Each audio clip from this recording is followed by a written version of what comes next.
Hello, welcome to TAM Talks, where we discuss the greatest challenges that museum and cultural leaders are facing today.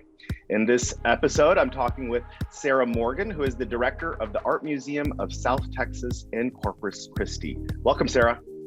Thank you, Alex. It's good to be here.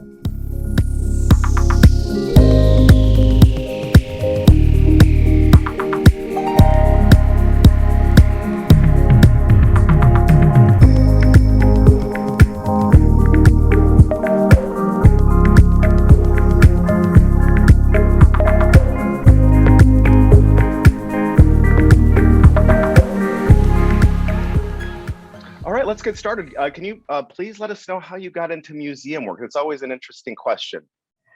Yeah, and there's definitely more than one way to get there. So I pretty much grew up in Corpus Christi and started coming to the Art Museum of South Texas when I was young, and I've always absolutely loved this museum. And I also had a great friend whose mother loved the arts and loved the museum. And so she's the one that would bring me down here. And then I loved being over at their house and looking at her art books. And I just remember like thumbing through the Magritte books and Klee and Kandinsky. And I just fell in love in high school with these artists. So after school, after college, I wasn't sure exactly what I wanted to do with my degree in art history, but so I started working for a group that represented artists. I worked with someone that did museum exhibition design. I worked in a gallery, I did consulting, and I was doing all of that in Los Angeles, was moving to New York City and stopped off to see my parents, met my husband. And so a year later, I'm living in Corpus Christi, and there was really only one place I wanted to work, and that was the Art Museum at South Texas. So started working here my first time in 1990 as an event specialist. I just took whatever position they could give me. And then left to go do some other things. I was working at the university here, Texas A&M Corpus Christi. It's in the Institutional Advancement Department. Someone walking on campus one day, someone told me that the assistant director, the former assistant director, was retiring. She'd been here for 40 years. I said, you need that position. I said, I do need that position. You're right. So, so I started working here as the assistant director in 2013. And then in 2019, when our former director, Joe Shink, retired, I applied for the position and had the great luck to take the reins in December of 2019, just mere months. Yeah, that's a tough time. Yeah. So yeah, that's how I got started. It wasn't, I love the arts and I loved this museum. And so it really was just kind of fortuitous that those two worlds collided. And I consider myself just so fortunate to be working here. Yeah, and a homegrown leader too. So being connected so much to the community, I'm sure adds a lot of value to your leadership there.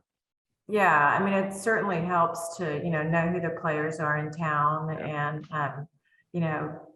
my parents were involved. And so there's, even if there are people that I don't know, there's that name recognition from my parents being involved here for years. So yeah, I hope it's beneficial for the Art Museum. Great. Well, let's talk about the Art Museum for a little bit. We got a little slideshow at the beginning of this program, but tell us a little bit about the Art Museum of South Texas. Yeah, so we are the only fine arts museum in a 150-mile radius of Corpus Christi. The closest, I think, you'd have to go to Victoria or San Antonio. Our original building, we're going to be celebrating the 50th anniversary of our Philip Johnson building. So that was opened in 1972. And then in 2006, we opened our addition, which is the Legaretta building. So Ricardo Legaretta did the addition. They're both pretty spectacular facilities, and we sit right on the entrance to the port of Corpus Christi. We are right on the bay of Corpus Christi, and we have a fabulous view. And we usually host about, I would say, 4 to 5 temporary exhibitions a year. And then we do probably about 10 exhibitions from our permanent collection. We have a very vibrant education program. We have a local community center that we partner with that we do after school programs for. We have a summer camp. We do adult workshops, children's workshops. So yeah, we're a vibrant, important cultural part of our community. Oh, excellent, excellent. And I've had the opportunity to come. I love the building. It's beautiful and it's beautifully situated near the Gulf. So let's talk about some challenges. So what kind of, this program is really helping us understand some challenges and some opportunities for us to overcome them as a whole. It's a museum community, but what are you facing specifically at your museum today? I think we've all been talking about what we're facing globally with, pandemic recovery, economic recovery. So I think we're all kind of going through that. Specifically for us, I would say you talked about how beautiful our location is, and I would agree with you. And sometimes your best asset is also, your biggest hindrance. So we do sit direct bay. And for a facility that holds fine art, that presents a lot of challenges. We have humidity issues, and we have a 50-year-old building with 50-year-old windows. We're constantly, a lot of our equipment, our HVAC equipment, our cooling towers are sitting right outside. So they're exposed to salty air 24/7. We have hurricanes here. So, we initially, and we are situated right on a barge dock. So the addition to this building that we completed in 2006, the initial reason for doing that was to build an art vault that wasn't located on sea level. Anytime there was any kind of storm threat, everyone had to move all of the artwork up to the third floor, on big rolling carts, and had to secure that artwork. So they built the addition. It was just going to be an art vault, and you know how that goes. Then it becomes gallery space. And we're grateful. We have a great cafe. We have a great new gallery and staff spaces, but we also have a vault that doesn't sit directly on the barge dock. So now our issues are, when there's storms coming, we have to look at what exhibitions we have up.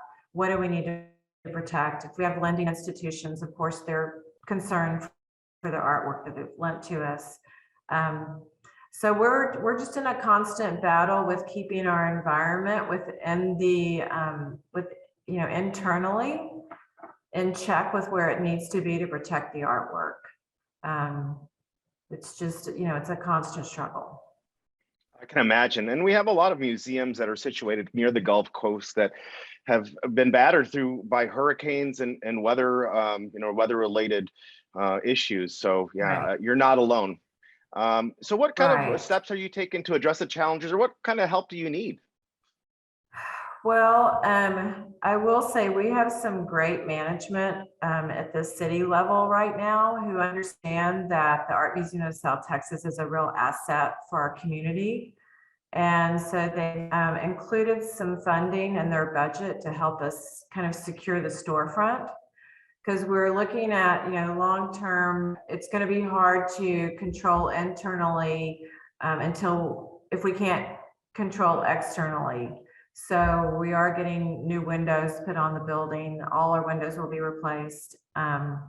We're working with an engineering group that's assessing our HVAC system to see, what areas do we need. I mean, everything runs great, but it's a constant dance, and if you're not standing in the right place at the right time when something happens, so we feel like we just want to get it to where we're not having to dance all the time, where it's, automatic. But, I do, when we're in meetings with our board and we're impressing upon them the importance of this, they often do say, are you checking with other museums? What are they doing? What are they doing in Galveston? What are they doing in Houston? We also have acoustic issues. So, what are other museums doing for that? So I think, we've got to rely on our community for funding, but we can rely on our other art museum community to give us access to vendors that they've worked with before, and ideas of what works and what doesn't work. We were recently at another gallery or another museum in San Antonio, and we loved the system they had, and everyone that worked there was like, oh my God, you don't want this. So, we wouldn't know that if you weren't in communication with other people that are actually working there day to day and dealing with the system.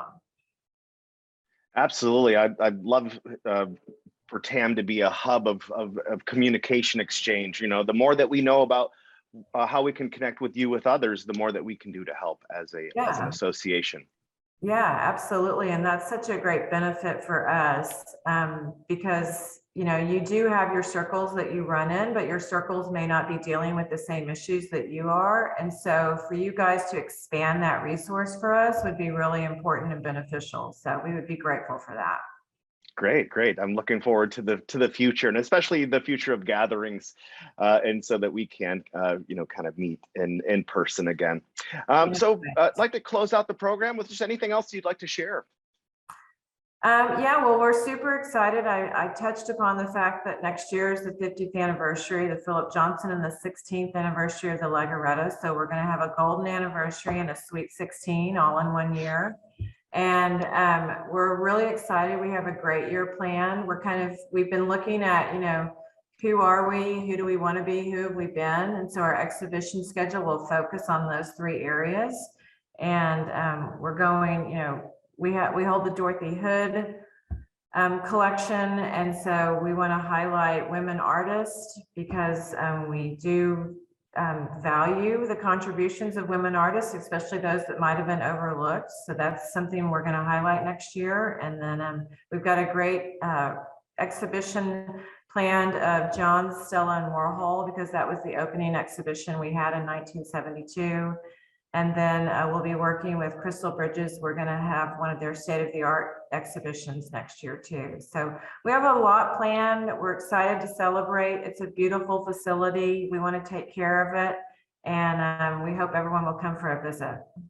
All right. Thank you. I'll definitely make time on my calendar to come down to those. Good. We will welcome you gladly, Alex.